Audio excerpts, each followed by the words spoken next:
Welcome back to another episode of Rooted and Rising. I'm Kelly Beckert here with my co-host, Melissa Ordaz. Hello. And we're so happy that you could join us again. Rooted and Rising is a podcast dedicated to creating space for Christ followers to share their God stories.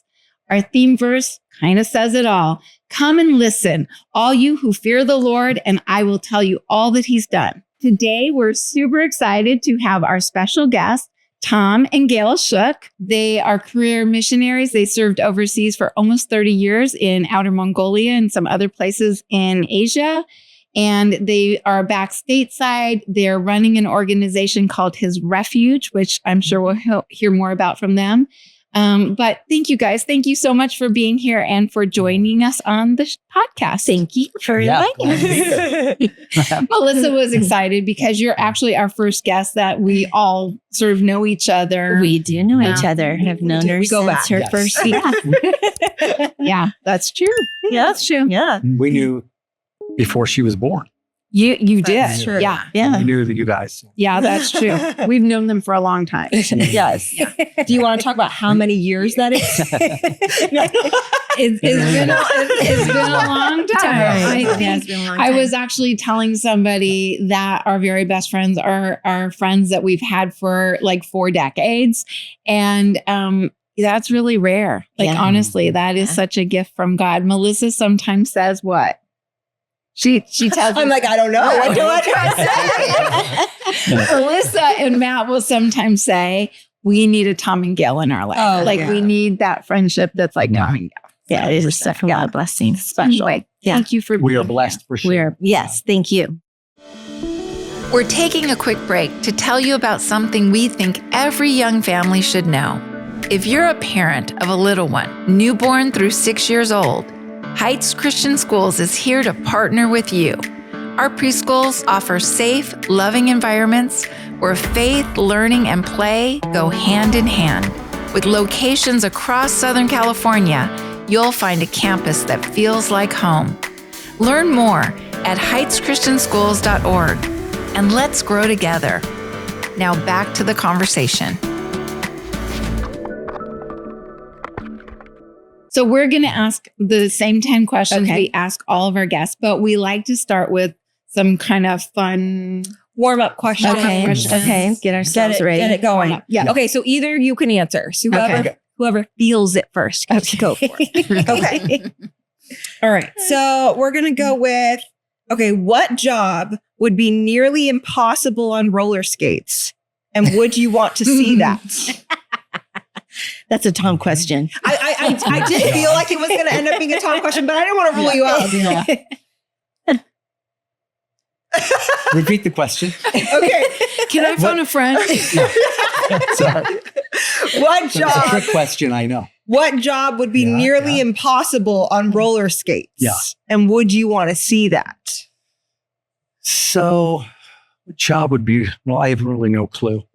I'd say go to Gayle on that. Okay, well, I was She might have thinking some- for him, it would be welding. Oh, welding on roller skates? Yeah. Yeah. Don't you wanna could see it? probably do it.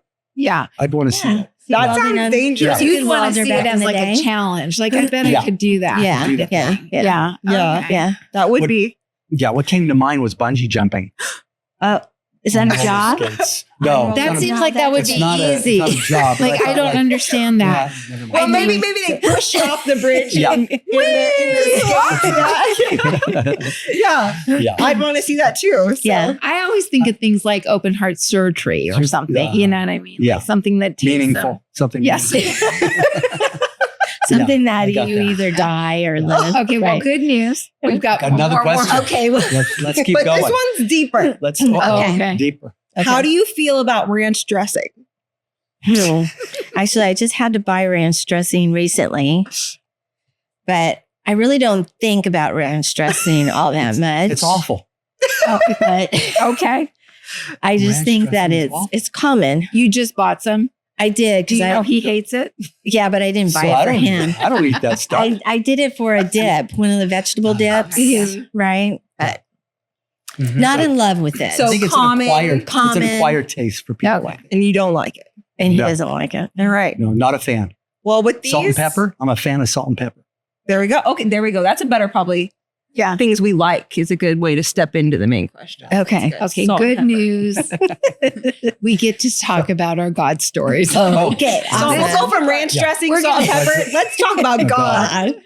Okay, so we like to That's start with normal. questions that talk about your roots. Okay. So the first question is, where did you grow up and how did that view your shape of God? Huh. Did you hear that? Yep. Where did you grow up and how did that shape your view of God? Yeah, no, I got it.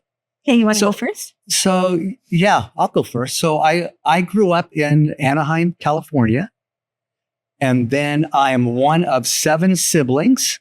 So I have 2 older brothers and an older sister, and I have 2 younger sisters and a younger brother. And you're right And dab so in the I middle. am right smack in the middle.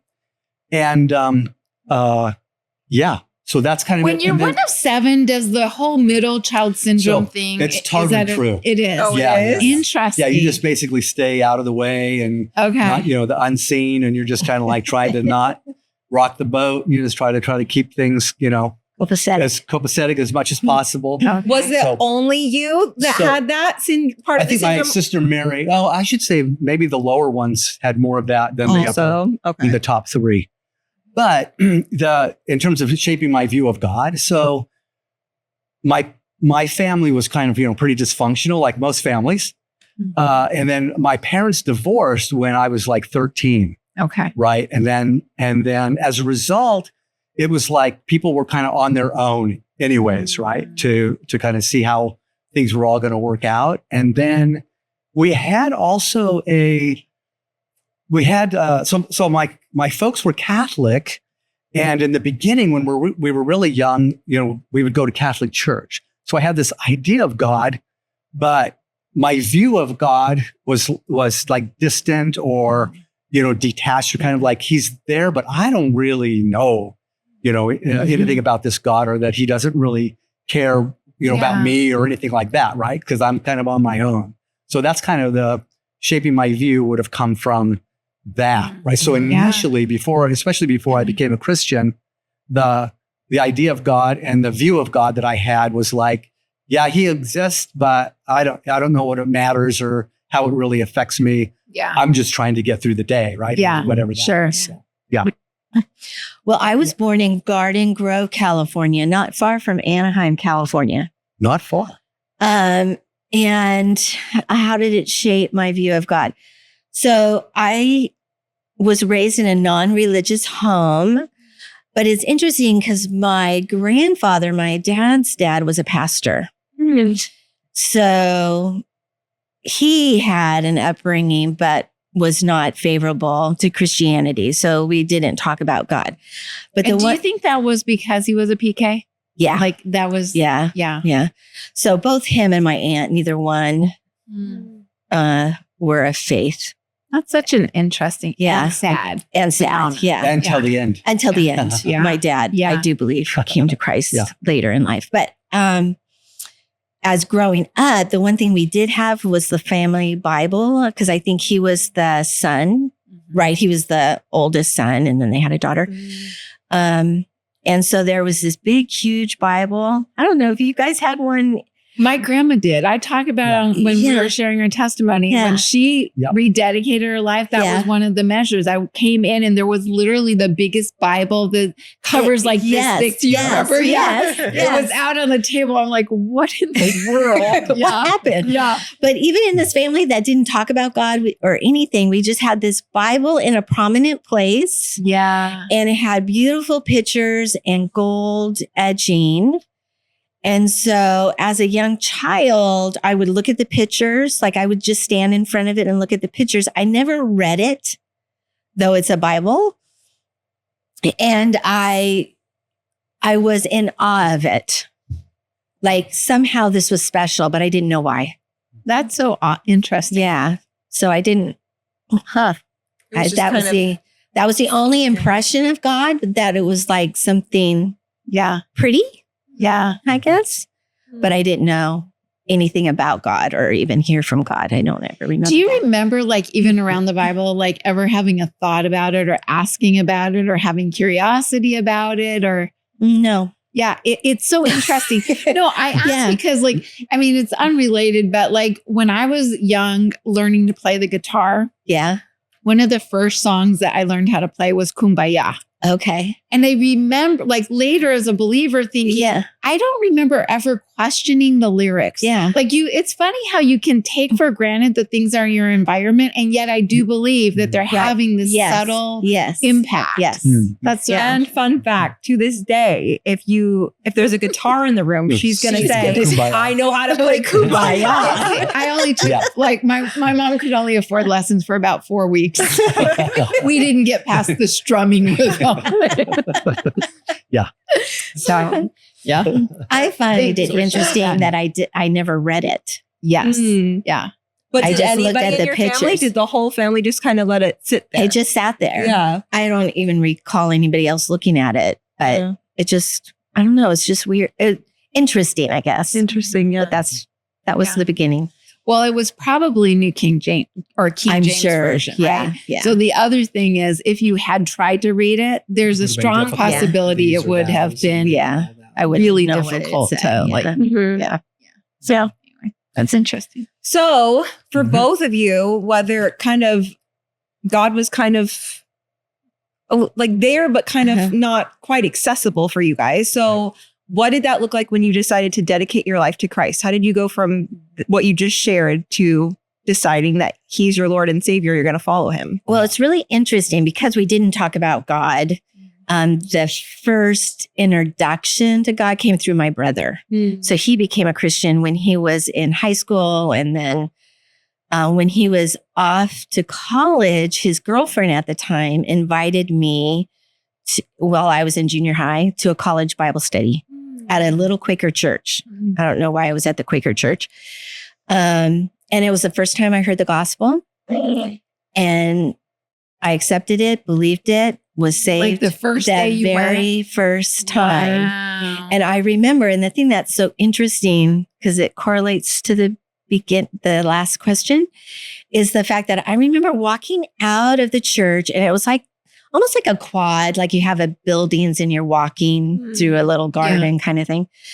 And I remember walking out and looking up in the sky in complete awe that this God that was in the book was real and that he knew me. Yeah. Like it was such it was a miracle. I mean, salvation is a miracle, right?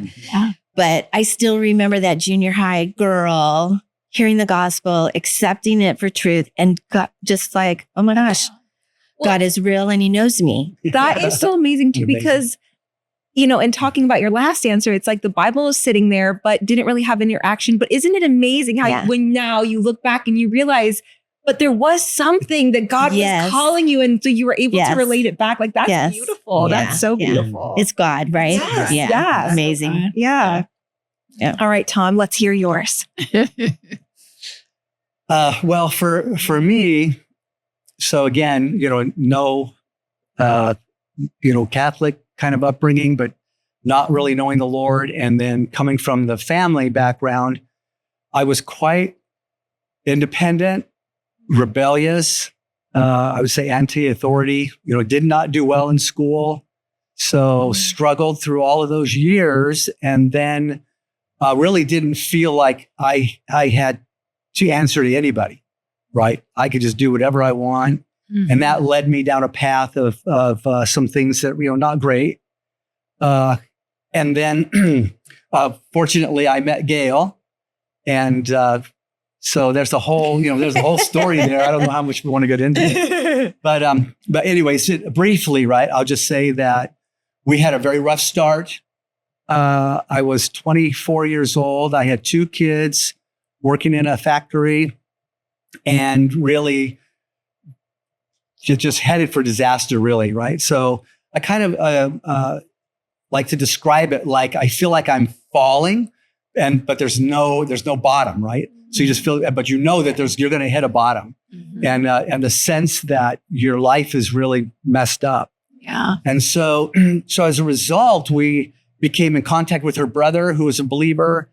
And then little by little, I began to become curious about Christ, right? More of like I need help, right? Yeah. I mean, things are not going well and I need help. Yeah. And so when somebody introduced me to the scripture and then seeing things in the Bible that little by little and over basically a 2-year period of reading the Bible, being around other Christians, occasionally going to church, and understanding the cost, right? So not fully, Yeah. but the idea that Christ wants all of you, right? So when you turn to Jesus, it's like he wants the whole you. Mhm. So that took a while for me to actually internalize and then, respond, right? Mm. So on an Easter Sunday, 1984, I was 24 years old, and I was at Cerritos College. And the church that we were attending had what called a sunrise service. And it was at that point, right? I had 2 kids in my arms, 2 toddlers. And I was like, the Lord's calling me to go down there and give my life to him. And after all that, and then I was like, that's what I did. And from that moment, right? From that moment on, everything just completely changed. The direction and our lives completely changed. It's really fascinating because I came to Christ, I don't want to say easily, but it was so instantaneously kind of. I hadn't really thought deeply. And I maybe in general, I wasn't a very deep thinker. Whereas for Tom, after we were married, even even now, is a deep thinker. Mm. And so I'd be telling him, you need to come to Jesus. You need to come to Jesus. He's like, do you know what that means? And I'm like, yeah, he loves me and has a wonderful plan for my life. That's what it means, right? Yeah. But he knew it was deeper than that. And so I feel extremely blessed that even though those years were difficult, that what came out of it was a deepening of my own faith. Yeah. Because there's one thing we did. So we had an old station wagon and we went to drive-in movies. with the kids and we in had the both back. kids who were lying in the back, right? Yeah. We're watching some movie. I can't even remember what the movie was, right? But she is sitting next to me and we're watching this movie and she's like, what's wrong with you? Why won't you just become a Christian? Why This won't is you just very give your true. life to I Jesus, will right? accept that. Yes. And I told her, I said, you know what? If we become Christians, he's going to send us to Africa or something. Don't you realize what it means? You know, like if you actually do this. Yeah. And I remember saying, are you kidding? Like God is going to have us be missionaries. Like, let's get a life, you know? Yeah. Well, And I he just didn't thought send you to Africa, right? He did Right. Yeah. You were not I would right. just say yes. He didn't send you to Africa yet. That's fair. That's so funny. But that's just kind of a humorous, thing Yeah. we look back on now. We're just like, they're so amazing. Yeah. So I was trying to, I'm sure I know this story, but I'm trying to remember this story because so you're at the sunrise service, you guys are all there together. And then you just is like, do you tell her I'm going to go down? Do you all go down? Like, So how I does that? basically go, I'm going to go down. And she's like, And I said, I'm not going down I'm there. not going down there. There's a lot of people in that stadium. Yeah, it's pretty embarrassing. Right? And Yeah. that's like, we had been attending church, not attending church. And I'm like, I don't want everybody to look at me. Going Yeah. down. And he said, if you don't go down with me, I'm not going. And I'm like, oh. Okay. And did you have the kids? I had the Everybody was kids. with We had the you, whole right? family. Ryan and Joy? Right. Yeah. And so you all four went We all down. four and- went down and he accepted Christ. And that's I'm never trying been to, the in my same head, remember, since. I'm like, Yeah. I think I probably was at that sunrise Probably, service. Yeah. yes, right? yes, yes. I don't remember, Yeah. but Yeah. Yeah, because we were touch and go, like I'd go to church and then it would be, I'm not doing this. yeah. The struggle that you have inside of you, right? Yeah. That you wrestle with that. I mean, not Yeah. everybody, but a lot of us wrestle with the decision to follow Christ. Well, and I think that there's lots of different personality types. Like Yeah. to your Mhm. point, there are people that are all in, and then you say yes quickly, and then you're like, oh, what did I do? Yeah. And Yeah. then there's the slow thinkers, but typically once you say yes, Yeah, it's done. it's yes, Yeah. right? Yeah. Your yes is Yeah. yes because you've thought it Yeah. through and you're walking into it. And I think, it's kind of a great blessing that that's the Both. couple, that Yeah. together you are Together, that yeah. home, Right. both sides of That's pretty that, cool. Yeah. So That's so exciting. Yeah. Who would you say, like, over the years, who has God used to help teach you how to pay attention to God, like how to see God or how to pay attention to God? So, yeah, I would say that's probably three things, right? My Christian friends, like Ron and Kelly, right? and those who we came in contact with after becoming a Christian. Then it's like there were other people, because it was kind of towards the end of the Jesus movement. Back there was a period of time in the 70s and early 80s where people were coming to Christ, right? It's not unlike, I think, the youth now that are questioning a lot of things, right? So, and all those people kind of came together. So none of us really knew what we didn't really know anything about God or Jesus, right? But we just knew we're following him. Mm-hmm. And so being around other believers and other Christians that were young in the faith and wanting to learn and to and basically go for it, right? And pattern your life after we're trying to follow Jesus. Yeah. And then I would say the scripture.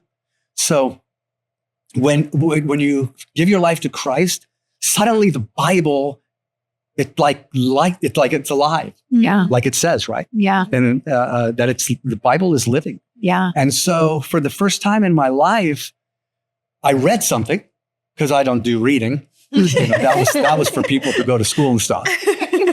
But the scripture suddenly became alive to me, right? And you start reading it and you're like, oh my gosh. Yeah. That's the end. That's it, right? It's all there. Yeah. And that was it. And then I would say church. Right? Because in going to church, so you have your believers, your friends that you're gathering with, now the Bible's alive, you're reading that. And then you're like, I'm learning more and more. Every week I'm going to church. Yeah. Whenever those doors were open, we would be there, right? Yeah. In those days, people went to church on Sunday night, even Friday night, Wednesday. Yeah. There seemed like there was a lot of times to be at church and be involved in church and whatever was going on, right? Yeah. Worship and just learning little things about God. And we're just such a cool time, culturally. Like, I just think about all the things that we did. Like, we were so excited about our salvation and through street evangelism or just like going out, like serving people and finding those opportunities to tell people about Jesus. Like, you just couldn't contain yourself, right? Mm-hmm. And then you even think about like the Bible studies, the home studies, the things that we were in, they were so organic, like just authentically Christ-centered though, right? Like that was why we got together, And so question, as somebody who wasn't there. Right.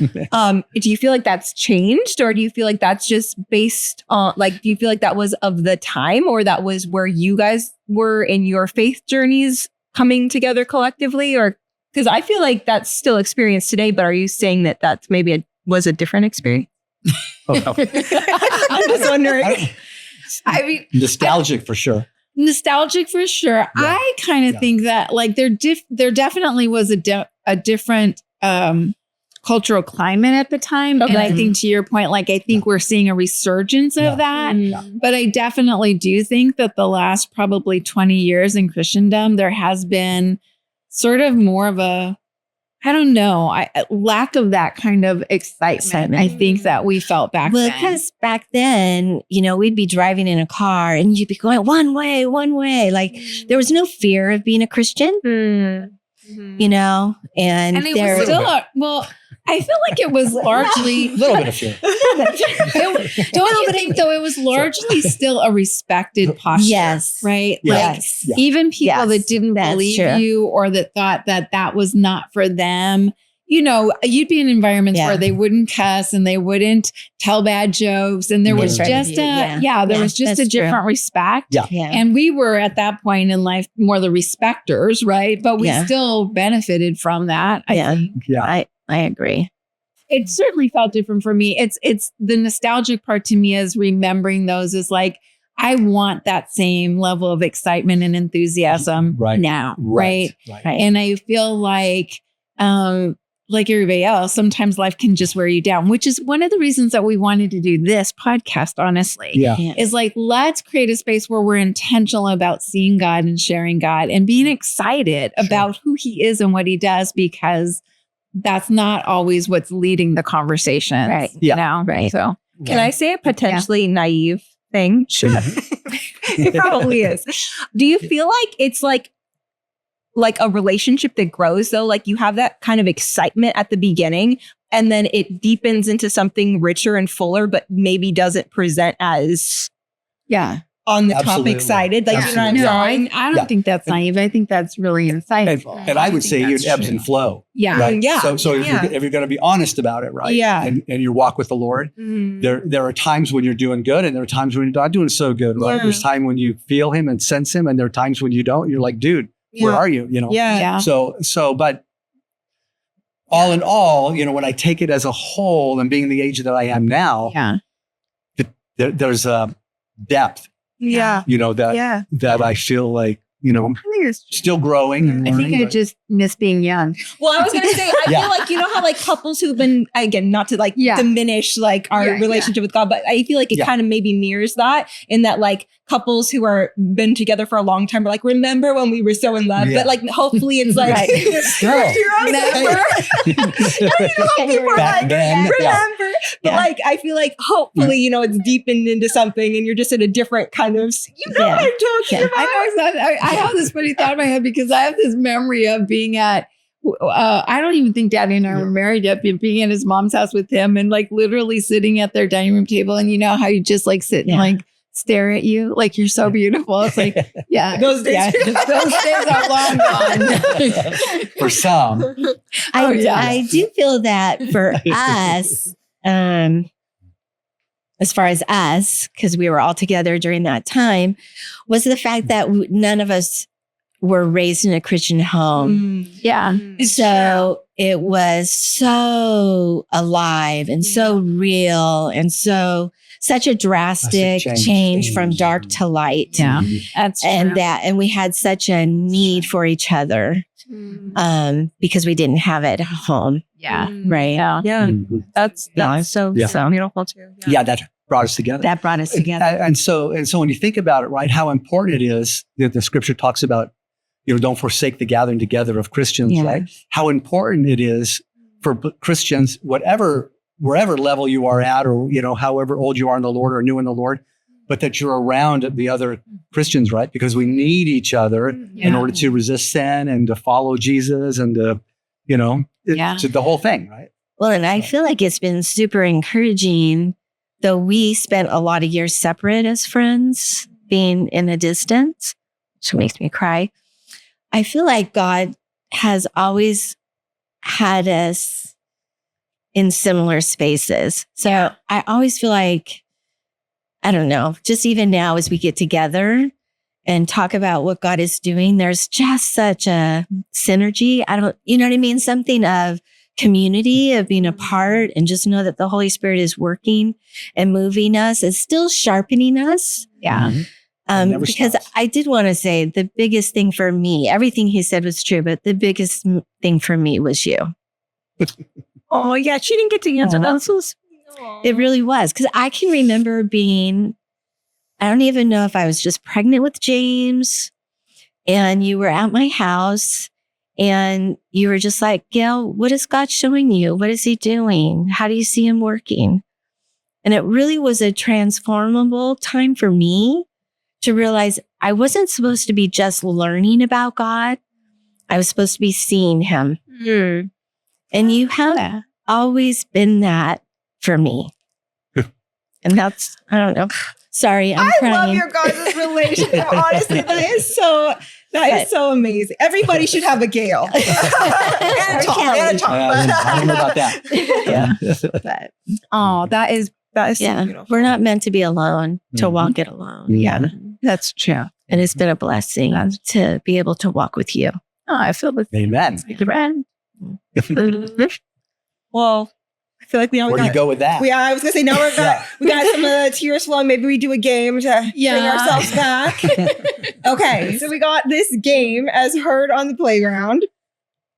Oh, okay. So we have some insightful, witty, fun kid phrases in here. Okay. And if anybody at home has insightful, witty, fun kids that say things and you want to send them to us, we would love to add that to our jar. But let's have people pick one and we'll see. Yeah, let me pick one. I'll just do it. Okay. Sorry. Okay. As heard on the playground. Oh, this is a good one. This is a long one. Okay. As I was going through my daughter's grades after school, I noticed she didn't do well on one of her assignments. Curious, I asked her, what happened? Why did you get this grade? Without missing a beat and with all the confidence in the world, she replied, it's not my fault. The teacher put it there. Not wrong. Technically. Yeah. Technically accurate. This is what we're up against. Yeah. This is the They next gotcha. generation. Well, it hasn't changed. My mind goes to Charlie Brown because I'm pretty sure that the Peanuts characters have a couple skits just like that. Just So like this that is one. not a new thing. Yeah, No. yeah. And my favorite part of the Charlie Brown things is yeah. Okay. All right, do another. Yeah. Do another. Oh, do okay. All right. Do one more. I think there might just be one more. Okay. One more in there. Yeah. Cool. So somebody has to send some in. We need to Yeah, we need restock our some. jar. As I was observing a 5th grade math lesson, the teacher asked, who would like to come to the board and show the class how you solve the equation? A few hands shot up and she called on a boy sitting in the front row. Without missing a beat, he stood up and said, I don't know why I raised my hand. I don't even know the answer. You were an excited student. Excited to be a part. Mm-hmm. That's one of my Yeah. favorites, though, is Yeah. when the kids are just so excited to like, yeah. Yeah. Maybe, I don't know. But I achieved my goal of being picked. You know, That's it's awesome. so funny because just this morning, I don't remember how I told the story too, but this morning, so God put something on my heart to do that I've been excited about doing, and it's connecting with an individual, right? And so I've been trying to reach out to this person, and they haven't responded yet. And so this morning, I saw an Instagram post where they had posted kind of an encouraging message to Christian leaders, and so I DM'd the person and I was like, thank you so much for sharing. And I kind of said, I've been trying to get a hold of you. And, you know, I'm wanting to talk to this person. And so anyway, when I did all that, like I pushed send, and immediately when I pushed send, I had this flurry of emotion because I was super excited. Like in my spirit, I felt like I'm going to connect with this person. Right. And then I was immediately terrified because I was like, I'm going to what if they call me? Like, I don't know what I'm going to say. Like, I'm Yeah. so excited. Like, I think I'm supposed to reach out. Yeah. But like, then the reality of like, well, what am I if they, supposed to- what if they answer? Like, this kid is super excited. I was like, well, what if they pick me? I don't actually, like, if that person reached out today, I would be like, I forgot. I don't think that. Yeah, I don't know the answer. Yeah. Kids say the funniest They things, do. you know, They as we do. heard on the playground. They're a joy.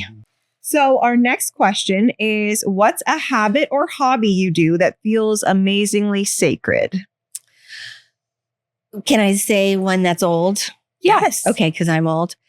Don't say that. You're not old. I am old. We're Because both you guys- old. You're older than She's I am, pretty but old. you're not old.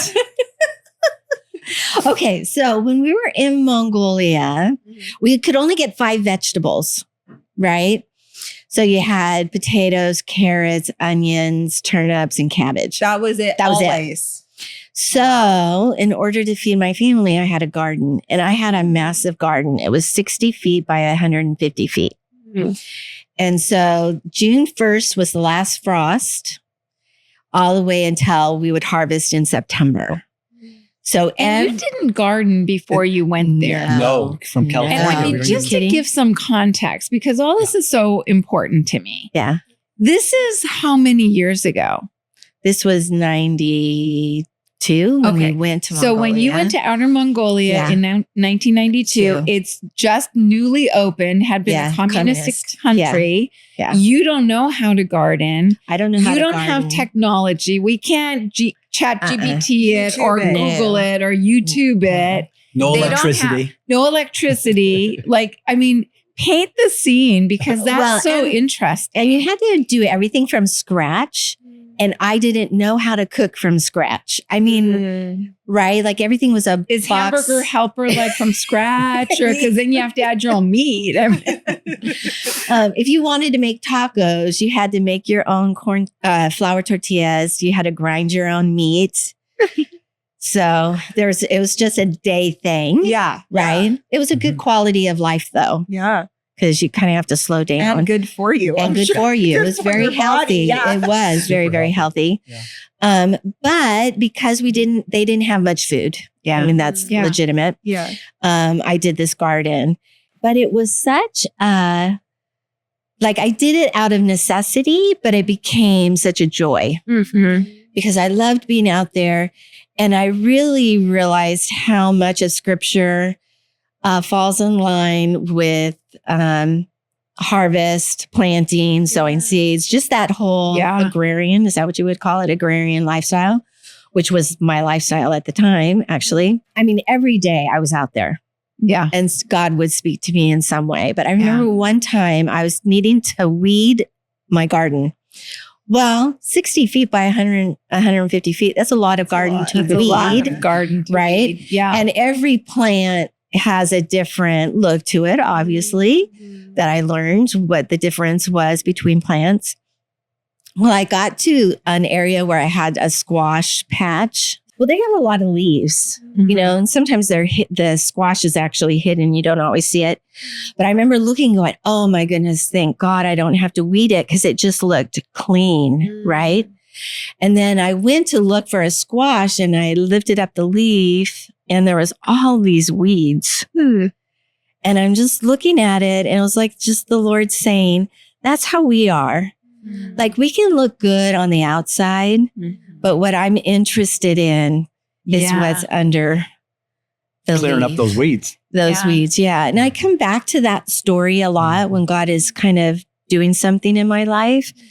But I think just moments of being quiet and being able to do simple things, but are kind of biblical. Yeah. It really was a very sacred time for me. It was awesome. You know, still have very fond memories, though it was very hard. This is one of my favorite questions, to hear all of those things of just how, you know, God is always there, but he just gives each person these kind of unique ways to see him. Yeah. To hear him. To hear him, see him work. Yeah. And I think that's just so amazing. And I'm a, what do they call that when you're tactile? Yeah. Yeah. I'm like everything. I need everything to learn. Yeah. So having my hands in dirt and having things move around is the best place for me to kind of hear from God. So that was. But can I also just interject one quick? Yeah, sure. Your gardening is also one of my favorite stories about your eldest son. Yes. When he was staying at, he was in college, right? Staying. He had come home. He was in college and he was staying with us. Yeah. And so we don't garden. We don't cook from scratch. And so, you know, we're making dinner and she tells him, oh, you know, he's like, can I help with dinner? And she's like, yeah, I'm going to make a salad. And, you know, of course, that means go get the bag from the refrigerator, cut it open, and he's like, okay. And he leaves. And he's in the backyard, right? And so then finally she's like, where'd you go? I think he's not going to help. Like, okay, you know, I can open the bag of salad myself, only for him to come wandering in. Where's the garden? That's funny. Yeah, years of training. Yeah. He was not prepared for the bag of salad. So, anyway, that's one of my favorite stories. That's awesome. All right. So sorry, I stepped on your answer, Tom. That's okay. What am I answering? What is a habit or hobby you have that feels amazingly sacred? So, for me, I like to build stuff, right? Tinker, repair things. It's like when you're on the mission field or when you're living overseas, it help's not coming, right? So you have to become very, self-reliant in many respects, and you pray a lot. For things you wouldn't normally pray for. So you see God everywhere and in everything, right? And that's the way we live now. But on the mission field, it seems more there, right? It's like more right in front of you. Okay. So anyways, so this is just kind of a recent thing. So whenever I'm going to do something, I pray, right? I'm like, Lord, you got to help me because I have no clue what I'm doing, but I know you put this in front of me and I'm supposed to do it. So a recent thing was a refugee calls me on the phone, Tom, car not working, fix car, and I'm like, okay, what's going on? Transmission is broken. And I'm like, well, I don't have money to take it to the shop because that's going to be thousands of dollars probably to repair this guy's car. Mm-hmm. So I just, got the car to our house, and then I just pray and ask the Lord, please help me, Lord, figure out what's going on. So prayer and, invite God into it, and then YouTube. Because on YouTube, they pretty much do everything. Yeah. Right. That's So I wild. YouTube on this car, what the problem is, what it could be out of all the things that could happen with a transmission. Long story short, I wound up buying a $2 washer. And on YouTube, they showed you how to tear it all apart and replace this washer. And that's all it was. And that did So it. it cost $2 and for me to watch YouTube. And then of course, the Lord, God's right? hand, Because right. God's in all of it, right? And, Right. and asking for wisdom and help. And those things are very sacred to me. And it's almost everything I do. Yeah. Whenever I'm, Yeah. having to do a project or something, it's like, Lord, you got to help me. And he's there. So it's all, pretty Especially much that. loving me. Yeah. God help me. Super You know what? difficult. But God but is you know good. what I love about that story and that Yeah. truth about you is that you are like one of the most competent people I know. And said another way, you never present as somebody that's like, oh, I don't know if I could do that, or I have no idea. Like, I feel like you are the guy that always just steps in and gets it done. I mean, I won't go into details, but I can think of things that we haven't taken care of at our house that you're over for dinner. And by the time you're like, we fixed it, And it's just really like that idea. And the thing I love about you is like, okay, it's broken. What do you got? Right? Because it's like, what do you have? And then we're going to use what you have to fix that. And I just think that's such a gift. And then to hear you say that the strength behind that is your openness to seek and to follow, right? Right. Ask God for Right. help and then step into it, right? And so That's and it. that is I can testify to that being the truth of your life. Yeah. Like I see that in you. Yeah. That's so cool. I love that. I love that. Do you guys, either one of you, have like a pivotal moment in your faith journey that has kind of shaped who you are today? Like, is there one that stands out? There's so many things. I know, Right. that's So true. when you think about at various stages or circumstances, but I do think of one time in Mongolia that was super pivotal that impacts me now. Like, you know what I mean? Not just grows on it, but impacts me. And it was, we had been in Mongolia a year and a half, maybe 2 years. I can't totally remember, but we were new. And I was talking to God, and I realize now in hindsight that I thought that if I said yes to God and we were going to go, that when I got off of the plane in Mongolia, I was going to be like every other missionary book I ever read, right? I thought I would just be this wonderful Christian, right? Yeah. Well, year and a half, 2 years in, I'm not. I'm not the missionary I thought I would be. I'm not learning language well. Tom is so much better than I am. I'm struggling with it. I do not like the food. Everything I have done in my life, homeschooling, everything else was done in a first world country, and now I'm in a third world country. So I'm feeling very inadequate, and I just want to be home. Yeah. Yeah. I just want to be home because this wasn't for me. Right. And so I remember just complaining to the Lord that I'm not in the right space and I'm not Amy Carmichael. And for those who are young, don't know, Amy Carmichael is a missionary from India, not from India, but to India. But right as I say that, I'm not Amy Carmichael, God, as if he was standing next to me, said, I didn't call her to Mongolia. Yeah. I called you. Yeah. And that was pivotal because one, it said that God called me, right? Like he knew me, right? And so he called me. And that in knowing me, he called me with my weaknesses, my dislikes, my foible, just everything that I was struggling with. He already knew and saw, but he still called me. Yeah. And so that was pivotal in the sense of just freeing me to be me. Yeah. Yeah. Right? Like, okay, he's called me here. I don't have to be a perfect missionary anymore. I just have to be me. Yeah. So There's the passage, the gifts and calling of God are irrevocable, right? Yeah. So they're irrevocable, right? So even when you want them to be. yeah, even when you want to revoke welcome. them. Yeah. And yet, the truth of it is that as you're wrestling with that feeling like I'm not good enough or I'm not measuring up, from the outside looking in, it's a different story. And, one of my, I have so many pivotal moments in my walk because of you guys and your journey and just watching that and kind of very, superficially being part of that. But one of the things that I think about is your mom. And I think about after your mom went and visited in Mongolia, right? And in a conversation after that, God bless her, just one of the kindest ladies I've known, right? And very much an honest speaker mind kind of person too, right?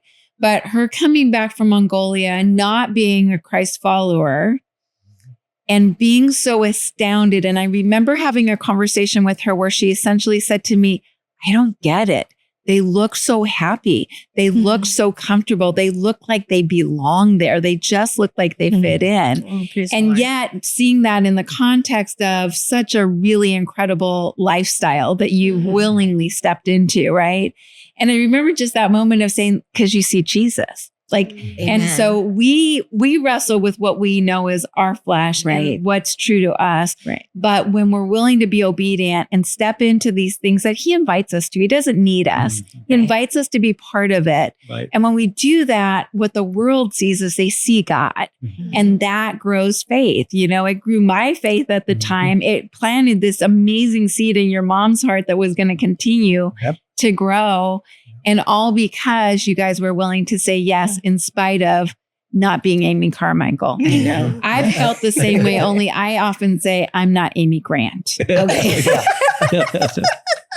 I've heard you sing. Yeah. And so I'm not Amy Grant. Yeah. Anyway, that's so cool. We're rooted in rising. What part of your faith would you say has taken the longest to grow roots? I would say that the why as opposed to the with. So much of my Christian life, I have had so many whys, right? Like, God, why this? Why? There are times in our work where you see things that are just beyond what you can imagine, right? And you're like, why? These people haven't done anything that I haven't done. And why so much suffering? Why so much struggle and angst? And even today, when you look at this, kind of see the society today and just kind of how everybody's against one another and it's like, you're like, all this why, right? And to the point of like, why call us to Mongolia? Why didn't you get someone else to do it? That stuff when life is, wearing thin or whatever, right? And then opposed to with, right? So over a period of time, and I would say many years, coming to this realization of Job, right? At the end of the book of Job, right? So in Job, right? God says this guy's super great. Satan tempts him, takes away everything, his life. Anybody who had any reason to say why, it would be obviously Job, right? The friends come by and give him some advice, and that didn't really stick all that well. He didn't really receive any of that advice. And then towards the end of it, so Job's just complaining, right? Why me? Why me? Why me? And then God, towards the end of the book of Job, God actually answers him, right? And basically says, like, where were you? Did you create the ocean? Did you set the boundaries? You put the stars in the sky? Did you create the animals? So giving Job all these reasons why God is God.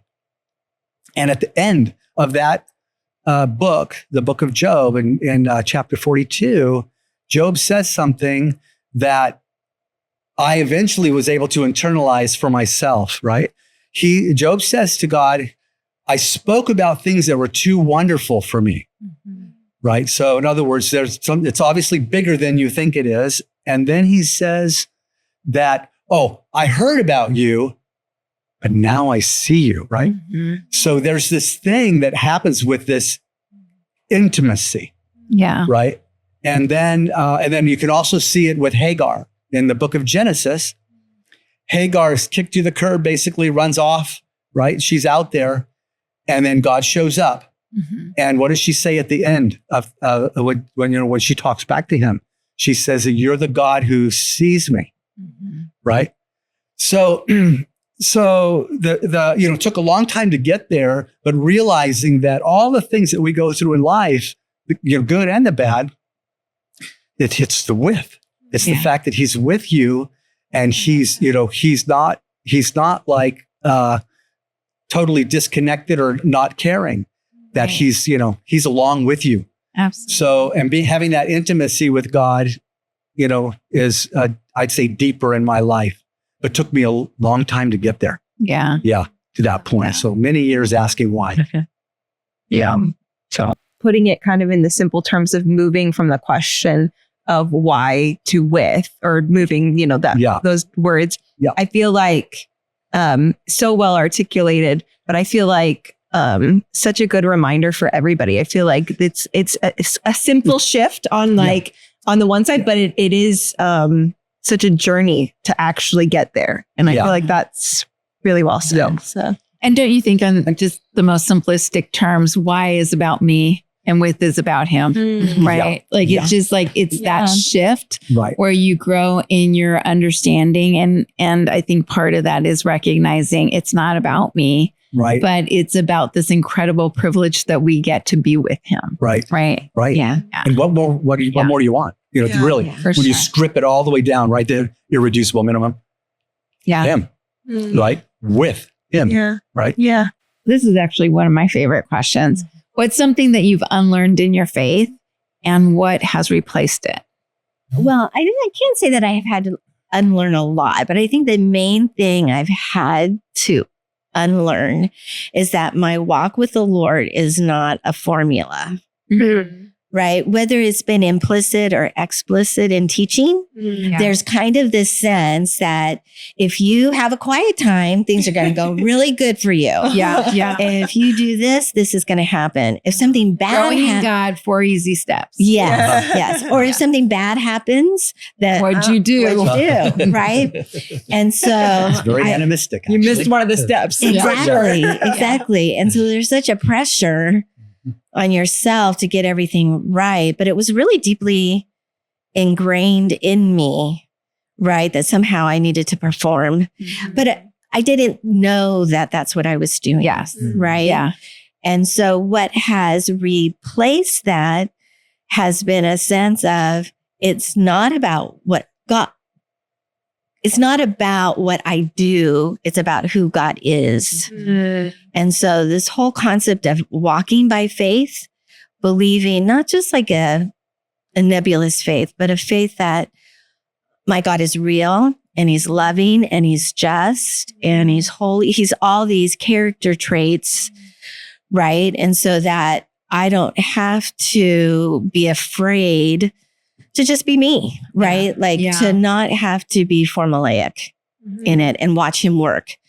Because ultimately, other than gaining faith, you also get to see God work, right? Like, it's not you, right? Where in the other way, you can almost fool yourself that I just made all the right decisions and it's all worked out. Right. Yeah, exactly. Right. But what happens when you feel like you made all the right decisions and the outcome is bad?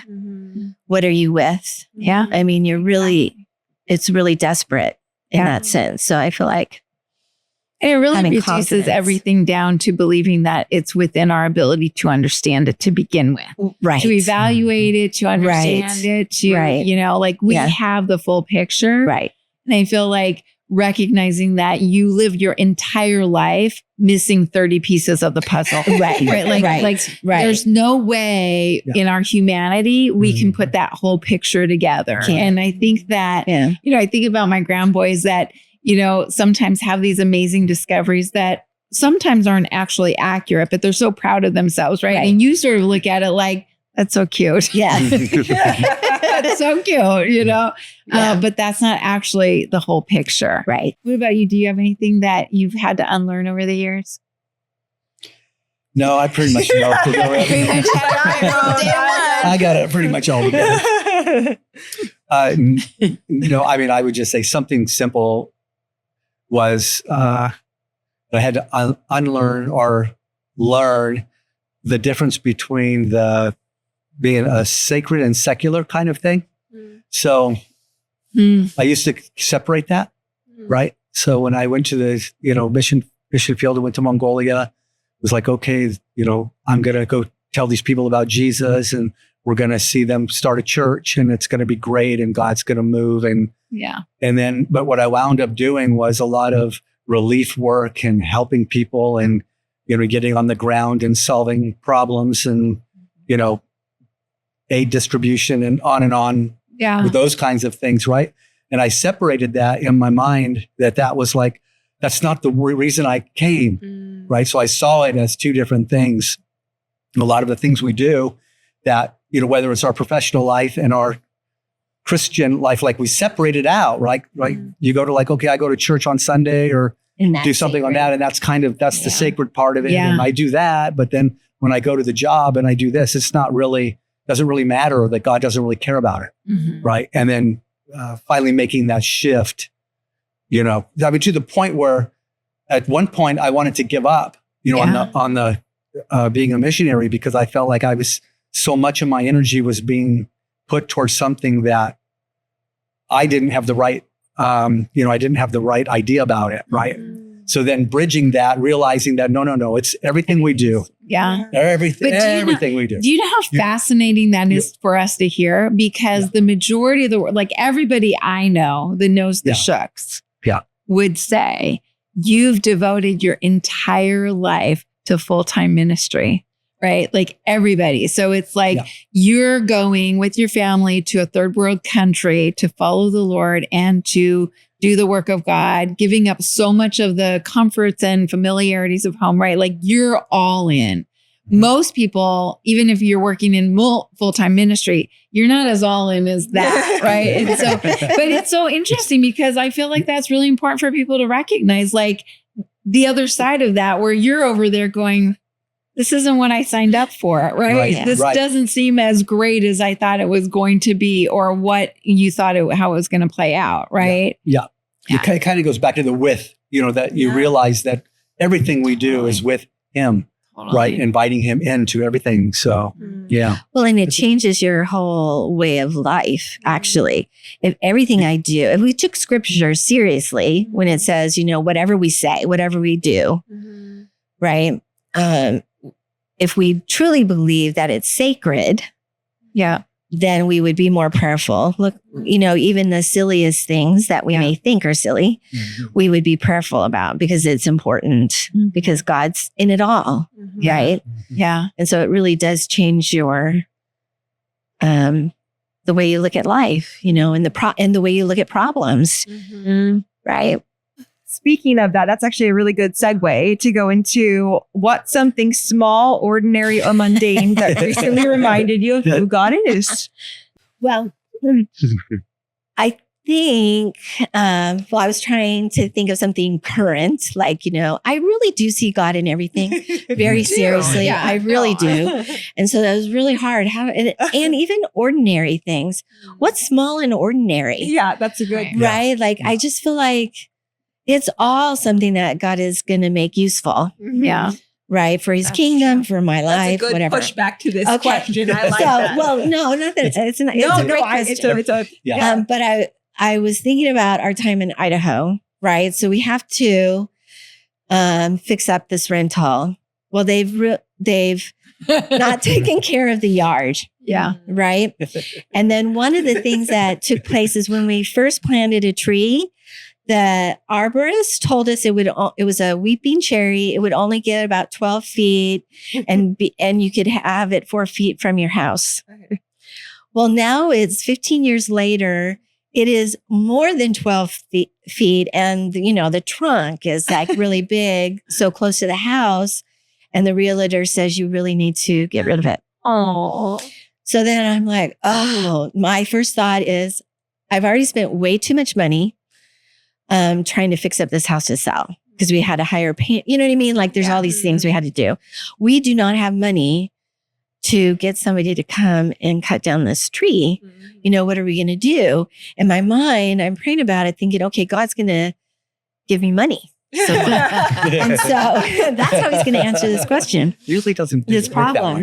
But I had a plan. Asking for it. Okay. So, but we're praying about it, but I was anxious. Like I don't want to go in debt. Yeah. Right. And so, we're working all morning long on this one specific day. And in the evening, these 4 young brutes of kids are going to come and help us with the yard. 2 young women and a young man. Yes. In their 20s. Okay. Yes. Yeah. Well, it was, 30s. There was 3 gals and 1 guy. 3 gals. That's right. But that's okay. Yeah. You just called 3 and girls Bill. brutes. No, I'm just well, they were strong. They're right? brutes. They were brutes. No, like, they were not, hey, this is Idaho. If you're We're talking listening Idaho. from Idaho. We're talking California. No, but they're not hesitant. This is true. They're not from California. So we knew they were coming at 4:00, but we've been working out. That's Tom and Gayle Shook. Send all your complaints. I know. Yes. To us. It's okay. But so we're really tired, right? But we need a little bit of energy. So all we have in this house, because there's no furniture, are mats. So we go to lay down or sit down against the wall on this mat. And we're like, okay, we have like an hour and a half before they show up. And literally within 15 minutes, we hear a chainsaw start off. And I look out the window of the room that we were in, and it was where the tree was. And there's this man who loves Jesus, Bill. Bill. He's awesome. And he's probably 15. He is a Christian. Yeah. He's probably 15 years, 20 years older than us. Yeah. He's got 10 years on. And he is so strong. But he has taken. From Idaho. He's from Idaho. Yeah. But he started up the chainsaw and starts cutting our tree down. And so I'm like, Tom, you got to get up. You got to go help Bill. And so he went out. Later, the kid. There's some skill to know how. 15 minutes. It took him 15 minutes He had to cut and this the tree's 25 down. feet, 25 feet tall, like one of the ones out here. Wow. 25 feet tall. I was in shock. So I'm out there watching it, and then the other kids came. That evening, before it was dark, that tree was down, cut up, and removed from our house. My goodness. And I thought, that's so good. You're so good. So You're like, I guess it's okay. It was like, I know. no, when you think like ants, like worker ants, right? It's like all of a sudden, it's like, Boom. Yeah. and then we were all there. I mean, we were all working, Yeah. right? But it wasn't just her and I. You had this, God's people, right? Yeah. God's people coming around something. I mean, it reminds you of, it's a cliche, I guess, but the barn building or whatever back in the day, when people came together to help. That's kind of the sense it was. But it's those things that you feel like, after all these years, I shouldn't be worried about how God's going to provide. But you still get worried, or you still try to figure out how God's going to do it. Yeah. Mm-hmm. And then God and just his majesty shows does up. something different that is better than the other, That's So awesome. Yeah. That's a cool God moment. I love Oh, yeah. I know. Oh, yeah. I That was just amazing. It was amazing. It was shocking. I'm going to ask you a question, and it excludes Christian music. But it is a chance for karaoke. Okay. So, Okay.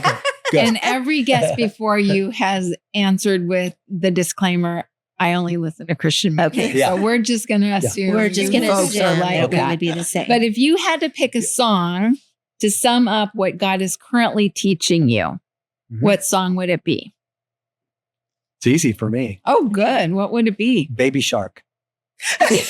Baby Shark. Do, do, do, Yeah. Shark. You know that one? Yeah. We actually do know that Yeah. song. A lot. Yeah, so I know because I have grandchildren, right? Yeah. We have 11 grandchildren. So anyways, that reminds me of the Lord, family, him, And then, hey, watch out for the sharks. Bad stuff. I don't know if we have a title for our episodes, but I hope this one is like the theology of baby sharks. Yeah, that'll be good. That would be good. Yeah, but there's a lot you can learn from baby shark. Yeah. It's like, okay. Well, and the disclaimer is we do live with our youngest son and his family. So we live with 3 of our grandchildren, and one of them happens to be 2.5. And so we watch a lot of Baby Shark and Bluey. and Bluey and Little Angel, a lot of things. So Bluey's got a good theme So mine's song, Baby too. Shark. yeah, his Baby Shark. Mine is a Celine Dion song Oh, because Ready to go. Ooh. I can't sing it. Could you imagine? Kelly, you do it. Because you loved me. So you have to look it up. It was a theme song of a movie. Yeah. yeah. And it really is a song of a woman singing to a man, saying of what he gave her. But I have always thought, and I told this to Tom, I always thought, oh, if you die before me, I want this song at your funeral. Because it's true Aw, that I'm a better person Aw. because of him. And, obviously. And she's planning your funeral. yeah. and that's true too. But it also talks about God. Yeah. The idea that I am who I am because he loved me first. Yeah. So that's true. That would be our song. Those are That's good it. answers. Yeah. Those are really good answers. All right. So we're going to bring it home with talking about rising in our faith. What is one reminder about who God is that you'd like to leave us with today? God is. A paradox. Ooh. I feel like, and we do this a lot on Fridays when we talk, we just always talk about how, you have this one part of who God is, but the paradox is he's the other, right? And so he is so majestic. He is, and just what Job saw, this creation, and yet he stoops at my bedside. Mm-hmm. Right. He knows my heart, just that intimacy. So you have he's sovereign and yet allows me to choose things, right? Like there's just so much of that I think if I would have known that when I was younger, I would have realized I don't know anything, right? Like it's just so otherworldly. Yeah. You can't fit in a box. You can't take one character trait and say he only operates out of that. He operates out of all of it. So I love that. Yeah. That's good. Top that. Now for me? Okay. Okay. I'm just going to quote a verse. Okay. Okay. All Yeah. right, This that might is like the verses are good. I guess. Yeah. Not the blank, fill in the blank. Okay. It'll be from the Bible and stuff like that. You did, to be I'm a fair, missionary at the after all. beginning, you did tell us you don't follow rules or Yeah. follow the Yeah. guidelines. So So this- go ahead. This is what it is. Okay. Lamentations 3:22 and 23. The faithful love of the Lord never ends. His mercies never cease, and great is his faithfulness. His mercies begin afresh each morning. So this is, I have seen this to be true Yeah. throughout my life so far. And so I would say that to anybody, that is it. Love, mercy, faithfulness. Yeah. Amen. New every morning. And we Every morning. we have said, like, we've had some very difficult things in our life, right?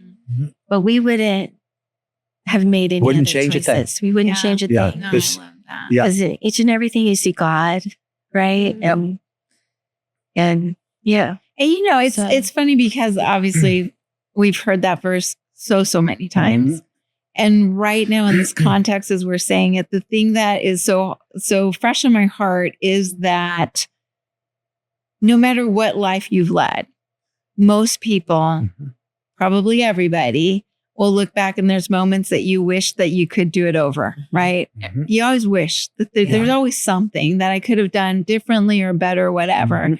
And I think that reminder that with God, like we get a do-over every single day. Right. Like every Amen. morning is a fresh, clean Mhm. slate where you get the opportunity to be the best version of you walking in the anointing and strength and calling that he is. Yep. Right. Like that's so awesome. All right. Well, you guys, thank you so much for being part of our first episode with you. You're going to stick around because we've got more questions. We want to hear more about the mission field and more about his refuge. I want to thank you for joining us. And until next time, we want to encourage you to stay rooted in your faith and continue rising as you keep your eyes on Him, believing for more than you can hope, think, or imagine. Until next time, thanks for being here. Bye. Do you have a funny kid in your life? Do you have a funny story that you'd like to share with us? If so, send it to the Rooted and Rising podcast and look forward to hearing it on a future episode.